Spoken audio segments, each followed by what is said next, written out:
Okay, hello everyone, and welcome to Hogarth's Global Astrology, and welcome to the third installment of my new Trump series that that I've been doing.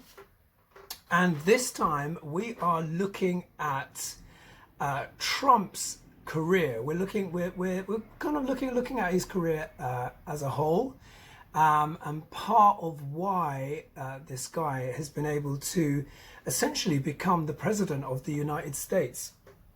And this episode is called Real Estate to Reality Star, and how the government became a game show. So now the thing is, Trump is a very curious character. We really have to see how this pans out. And again, forgive my perspiring. Just on a side note, it is absolutely boiling in the UK at the moment, in London in particular. I mean, it's been like plus 35 degrees pretty much, oh God, for the last 5 or 6 days or so. So we're not really used to that level of heat here, and I'm absolutely boiling. And I realised as well, I've completely forgotten to make sure that that I have a drink with me. But you know what? Let's just kind of go through it now. Trump. So we know how things have been going. First of all, we looked at the moon in terms of to describe his psychology and his emotions. And part of that thought process or not that Trump has. And then we looked at the first house, which was about his character, about the way that he comes across, that very kind of bombastic nature, with that Mars in the first house, in a masculine sign, in Leo, aspecting the mind and the moon, etc. And now, of course, this is installment 3 or 4. We're really going to kind of get stuck into the career. Now, I'm quite keen to keep these videos quite short because it's difficult to do that with Trump because there's so much going on. But let's just get stuck straight in there. Now, what we need to understand primarily, particularly when it comes to career, a person's career or their public dharma, or anything that is kind of done in the public eye, we need to look at the 10th house. Now, if the 10th house is empty and it doesn't have any planets in it, it doesn't mean that a person doesn't have any kind of career. Of course not. There are billions of people across the globe that have careers. It just means when there are planets in the 10th house, that the public life is emphasized in some way.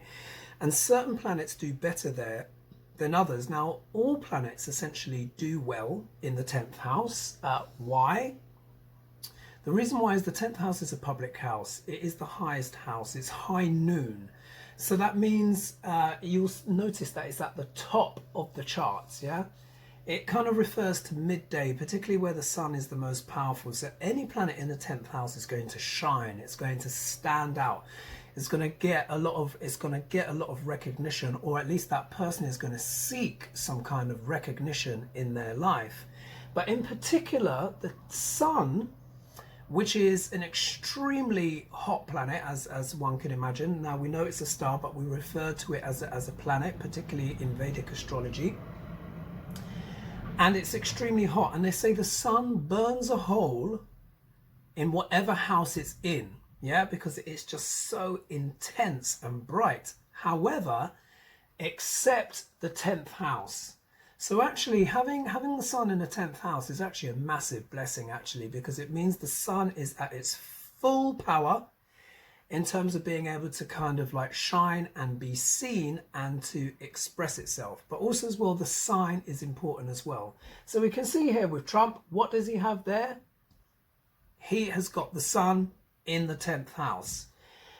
But there are mitigating factors because Trump was born on an eclipse, as I've said before in my previous videos, and you see Rahu here in the 10th house.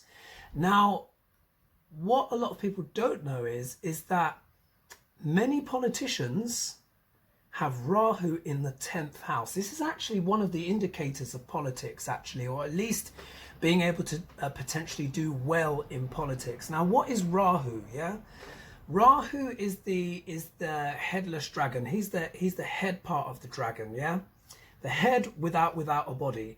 And Rahu is the direction in life ultimately that we're supposed to go into. It's part of our fate and part of our destiny. So you can see here, Trump was destined to be a leader in some shape or form. And of course he has been, you know, especially with his reality TV shows, etc., and all that kind of stuff. And but Rahu is kind of the insatiable part of us, the obsessive part of us, the part of us that can't quite get enough of something. Because you can imagine if you're immortal, an immortal being, and you can eat but you have no body, it means you can eat and eat and eat and eat and eat, and you're never quite satisfied. So wherever Rahu falls in the chart, it can be, you know, we can feel we always need a bit more of that thing. Yeah, we always feel like we need more. That's why, for example, you know, having Rahu in the second house of a chart can actually be really quite good for wealth and income, because those people will always kind of try and strive and generate multiple streams of income.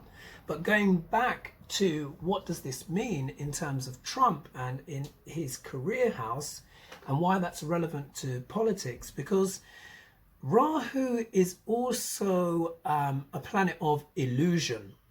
Yeah, it's also because it's also a planet of great desire as well. Rahu is that part of ourself that where we often feel a great deal of compulsion. It's that area where we feel driven to go in that direction. Rahu is also very much about the material world, very much about material gains, and very much about status. Yeah, but Rahu is also the planet of shortcuts.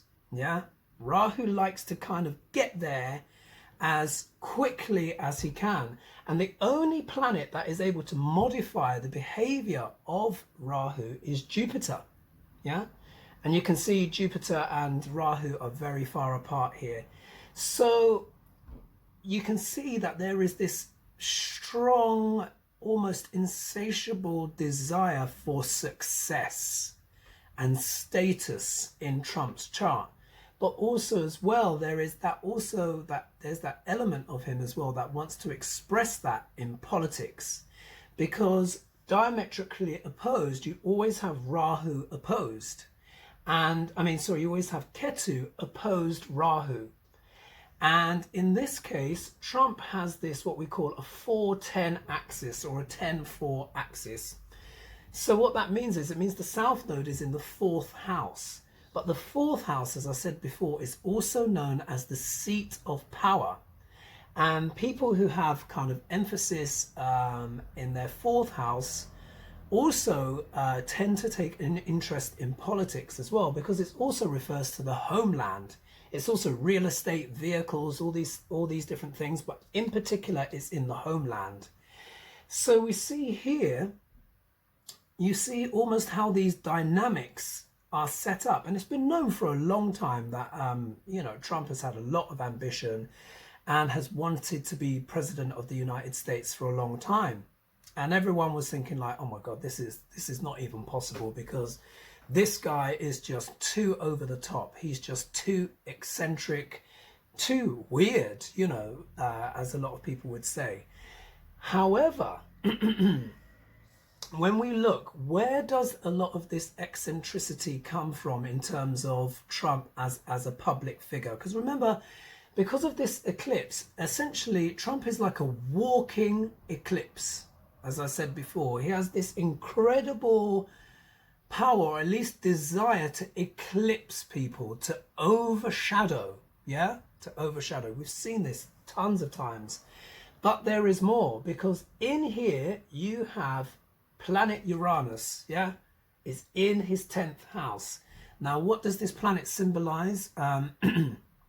It symbolizes revolution, sudden shocks and surprises. It is a planet of liberation in many ways, but it's often quite shocking how it brings that liberation about. It is unpredictable.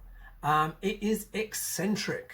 Planet Uranus is probably the most eccentric planet, and maybe with Neptune, maybe in a more spiritual sense, but definitely planet Uranus is a very eccentric planet. It is the planet of inventors. It is also the higher octave of Mercury, so a lot of it is to do with the mind. And when you have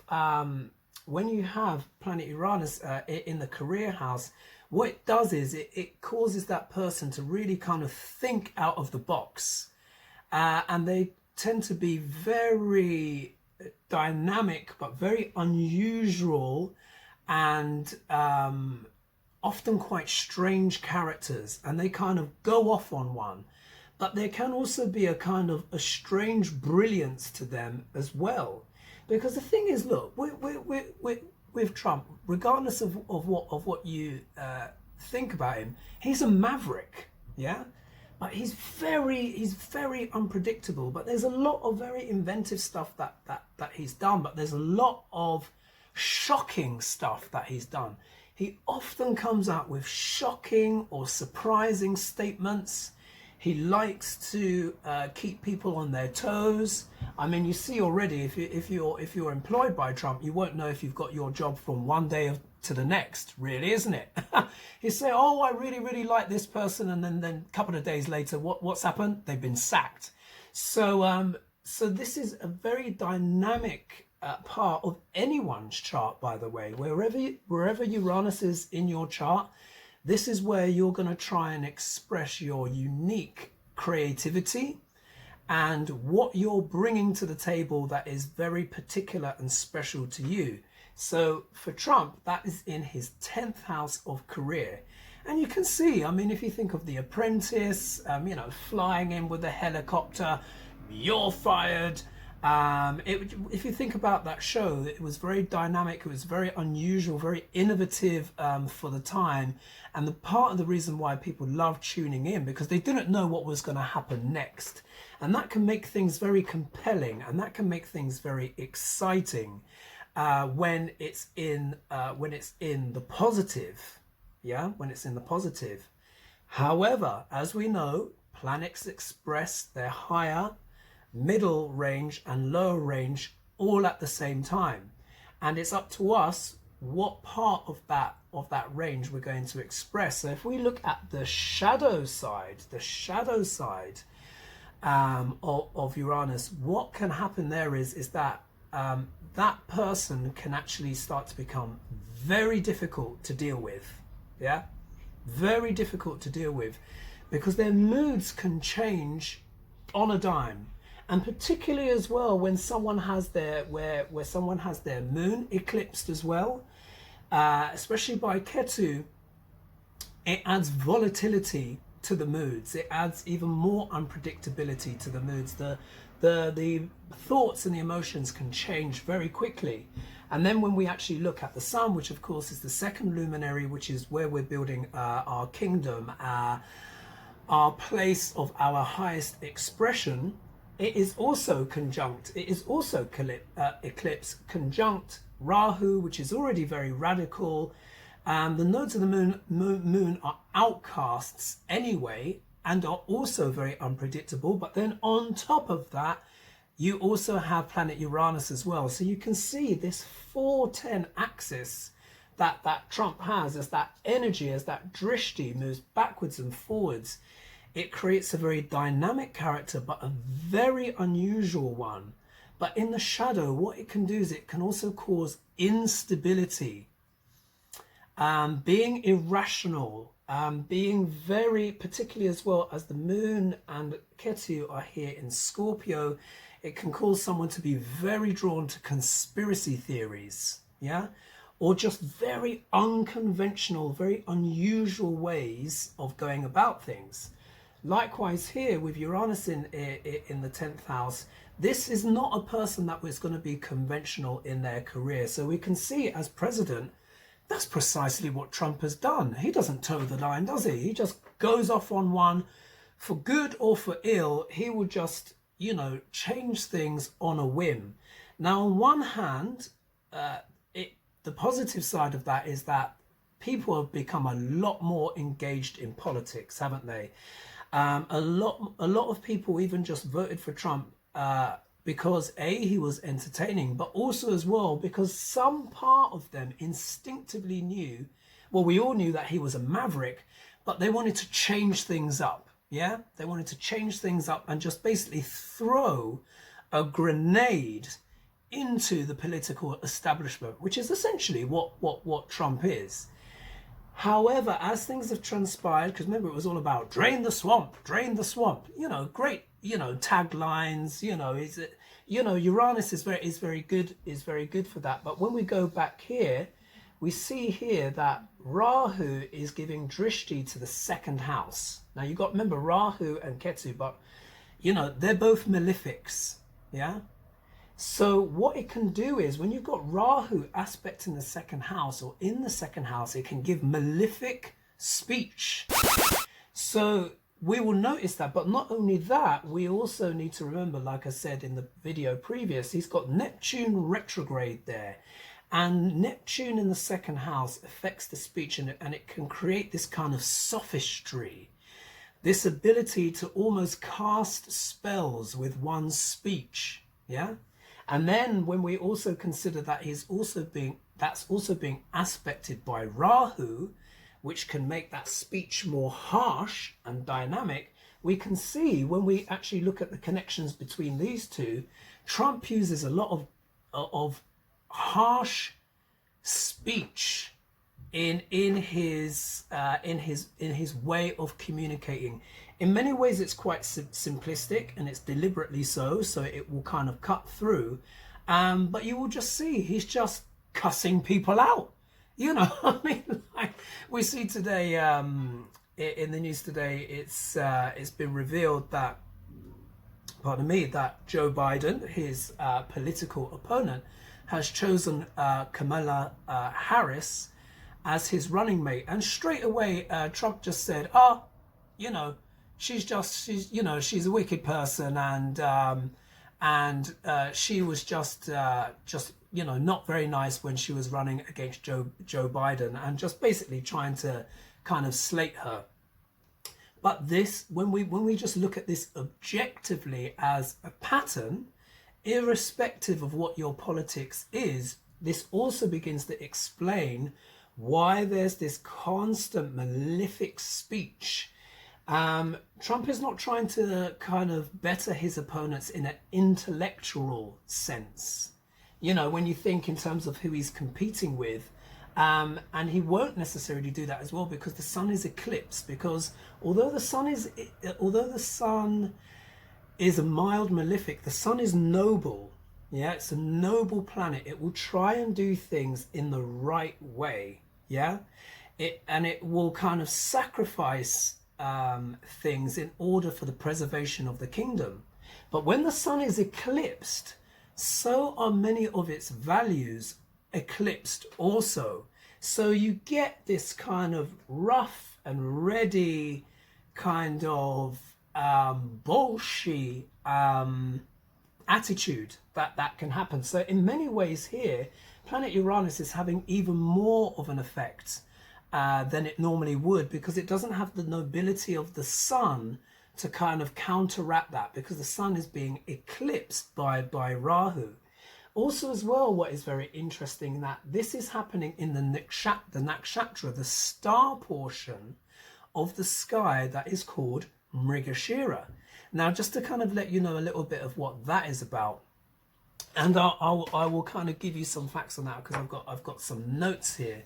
Now, Mrigashira is located between Taurus and Gemini. It's the part of the sky where it becomes Taurus and Gemini.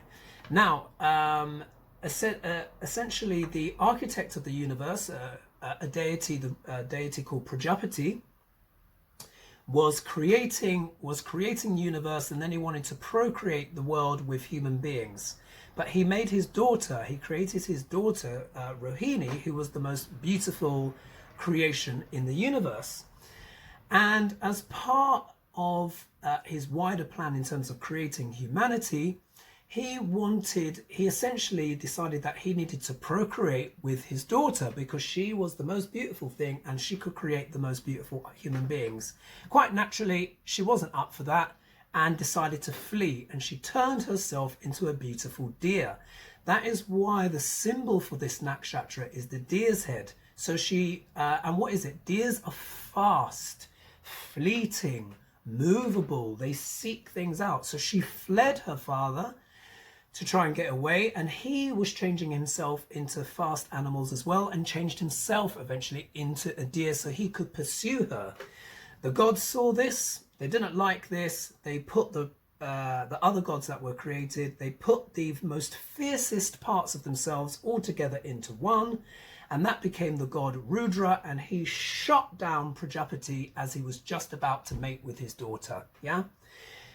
But the ruling deity of Mrigashira is a deity called Soma, and Soma is about the nectar and immortality of the gods. And what this means is anyone that's got this nakshatra strong, as Trump has here, is always seeking that nectar, that beauty, that almost that kind of divine pleasure. This person will be always constantly seeking and searching for the best. And now if you think about it, think of the behavior of a deer. You know, they're very sensitive, but they seek and they nibble and they graze and they run and they're always on the move. What is very interesting with Trump, especially if you see documentaries with him, there was one which was done with Emily Maitlis, which was brilliant. And this was about 10 years ago before Trump was president. And he said, I always want the best. He said, I'm not going to deny it, but I always seek the best. And that is part of Taurus here that wants the best of everything.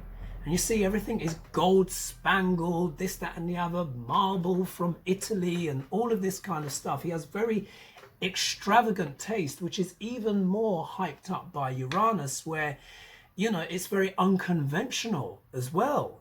And this has also been part of Trump's appeal in terms of his real estate and all those different kind of things, because, you know, he just has decorated his buildings in really quite unusual ways. So again, we see this axis here. Remember, the fourth house is real estate, and people that have Mars in an angle, so in either in angle 1, 4, 7, or 10, will have an interest in real estate. And we see here that it's aspects in that fourth house, and it's also being aspected as well by this Sun Rahu.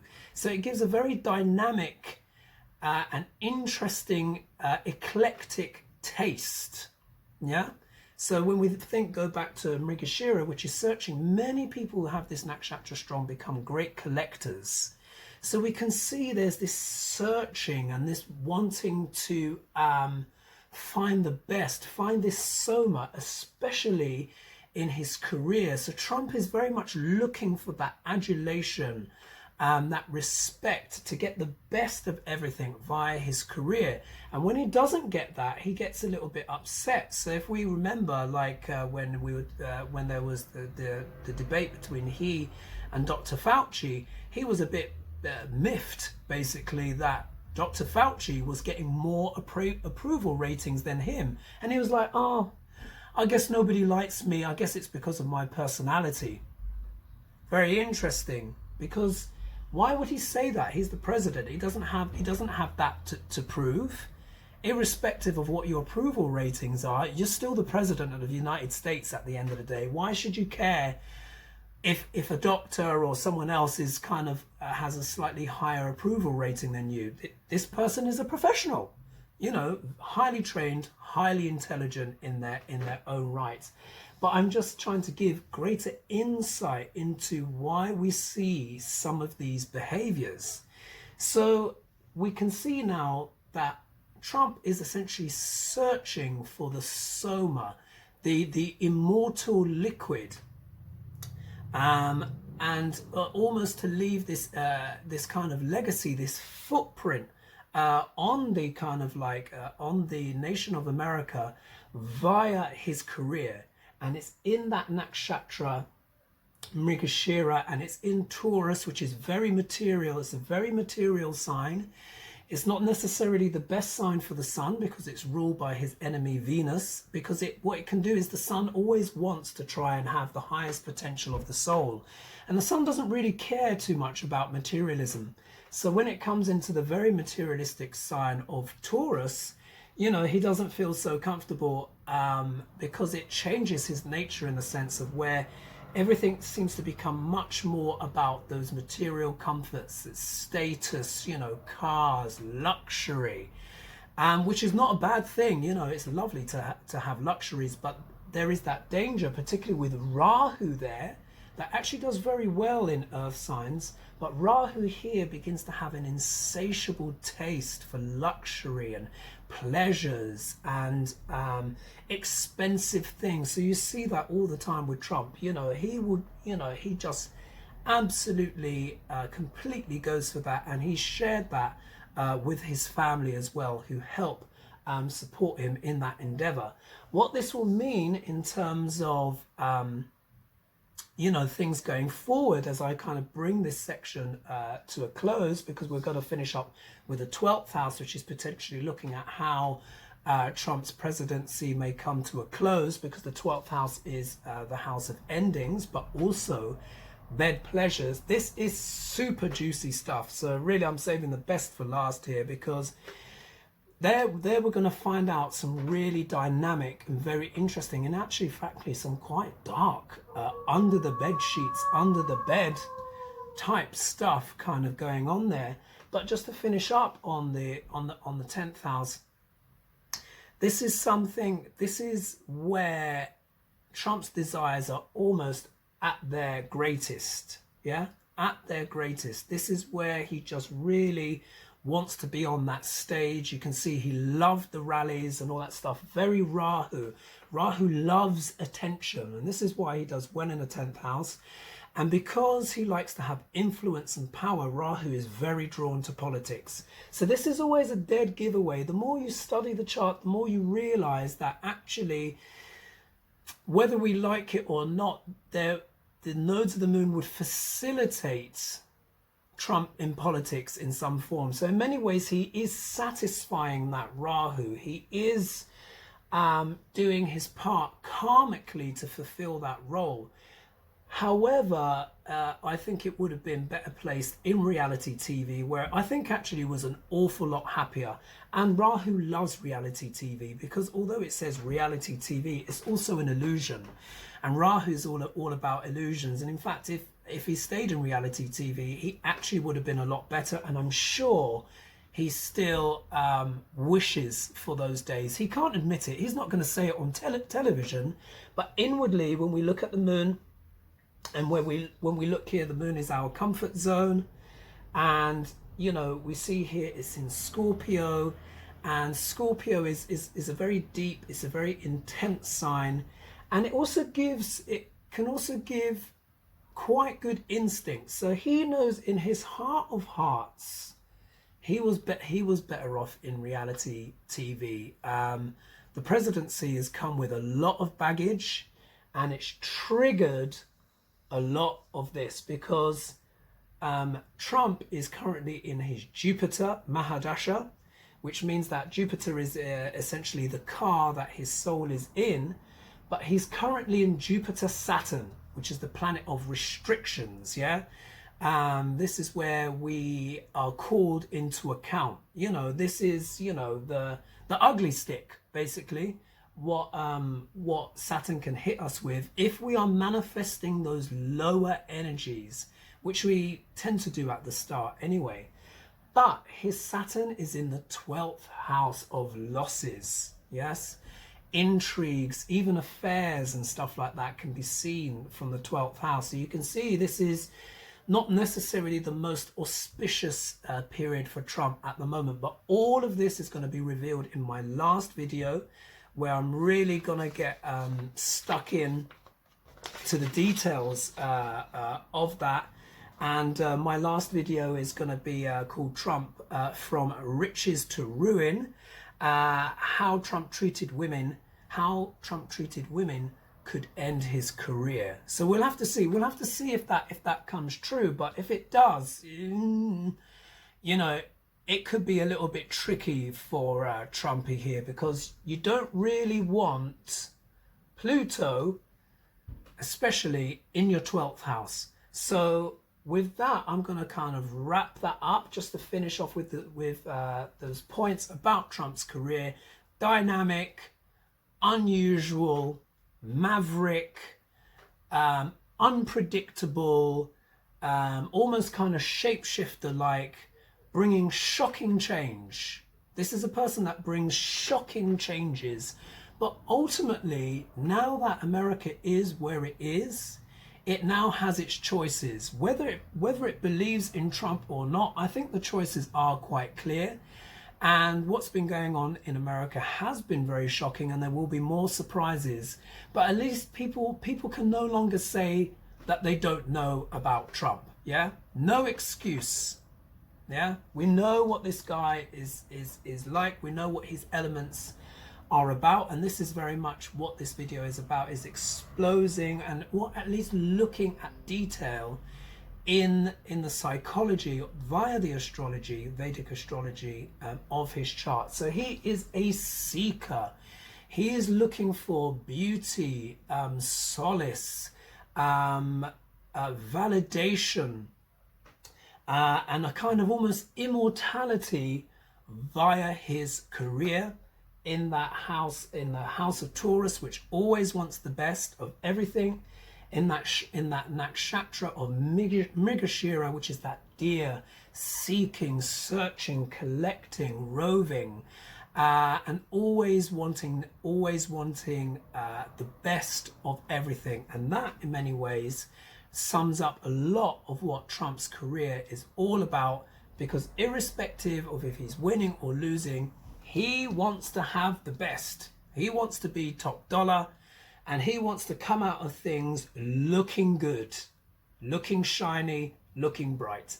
So we'll see how that pans out, particularly as well when I come onto the 12th house, which is the next one.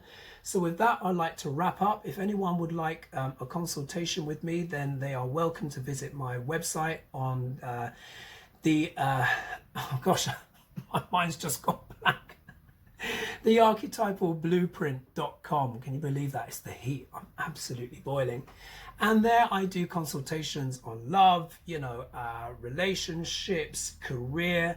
In the nakshatras, I've just completed one of the courses, you know, just my formal things with Sam Jeppy, who is a brilliant astrologer. So a little shout out to him. Great courses that you do.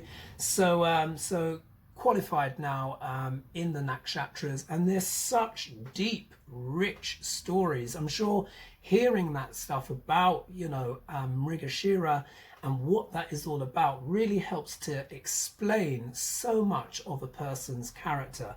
So if you would like a nakshatra reading as well with me, again, feel free to get in touch on my website. I also have payment plans and bundles and packages, so people can either spread the cost of having a consultation with me, or have, you know, one-off consultations, or you can buy bundles as well. Yeah, so I think I will leave it there for now. I think I've covered all those aspects, and then in the last episode I'm going to bring everything together, wrap it all up. We're actually going to look at the transits of the planets to see what is the likely outcome. Will Trump win another presidency, or will it all end in tears? We'll have to see. So with that, I'm going to finish up, and thanks so much for tuning in. Would have worn the wings, by the way, but I was just too hot, you know, so shout out to Sarah. I know you wanted me to put the wings on. it's too boiling. We'll have to see. So again, please like, please share, and I hope you enjoy. Oh, and subscribe. And I hope you enjoyed that video. All right, see you next time.